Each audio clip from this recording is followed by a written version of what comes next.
देवउठनी एकादशी व्रत कथा। नमस्कार दोस्तों, स्वागत है आप सभी का फिर से आपके अपने चैनल न्यू हिंदी कहानी टीवी पर। चलिए आज की वीडियो शुरू करते हैं। प्यारे दोस्तों, धर्म ग्रंथों में दी गई कथा के अनुसार एक राज्य में एकादशी के दिन प्रजा से लेकर पशु तक कोई भी अन्न नहीं ग्रहण करता था। एक दिन भगवान विष्णु ने राजा की परीक्षा लेने की सोची और सुंदर भेष बनाकर सड़क किनारे बैठ गए। राजा की भेंट जब सुंदरी से हुई तो उन्होंने उसके यहाँ बैठने का कारण पूछा। स्त्री ने बताया कि वह बेसहारा है। राजा उसके रूप पर मोहित हो गए और बोले कि तुम रानी बनकर मेरे साथ महल चलो। सुंदर स्त्री के राजा के सामने शर्त रखी कि यह प्रस्ताव तभी स्वीकार करेगी जब उसे पूरे राज्य का अधिकार दिया जाएगा और वह जो बनाए राजा को खाना होगा। राजा ने शर्त मान ली। अगले दिन एकादशी पर सुंदरी ने बाजारों में बाकी दिनों की तरह अन्न बेचने का आदेश दिया। मांसाहार बनाकर राजा को खाने पर मजबूर करने लगी। राजा ने कहा कि आज एकादशी के व्रत में तो मैं सिर्फ फलाहार ग्रहण करता हूँ। रानी ने शर्त याद दिलाते हुए राजा को कहा कि अगर यह तामसिक भोजन नहीं खाया तो मैं बड़े राजकुमार का सिर धड़ से अलग कर दूंगी। राजा ने अपनी स्थिति बड़ी रानी को बताई।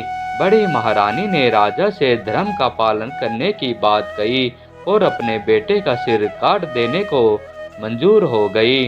राजा हताश थे और सुंदरी की बात न मानने पर राजकुमार का सिर देने को तैयार हो गई। सुंदरी के रूप में श्री हरि राजा के धर्म के प्रति समर्पण को देखकर अति प्रसन्न हुए और उन्होंने अपने असली रूप में आकर राजा को दर्शन दिए।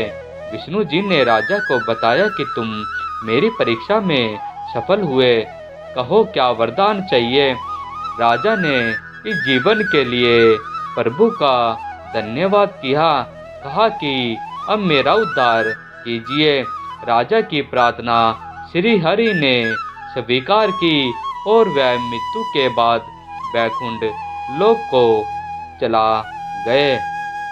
देवउठनी एकादशी के नियम। देवउठनी एकादशी पर बहुत से नियमों का पालन करना जरूरी होता है। इस दिन केवल निर्जला या जलीय पदार्थों पर ही उपवास रखना चाहिए। अगर व्रत रखने वाला रोगी, वृद्ध, बालक या व्यस्त व्यक्ति है तो वह केवल एक वेला का उपवास रख सकता है। इस दिन चावल और नमक से परहेज करना चाहिए। भगवान विष्णु की उपासना करना अच्छा रहता है।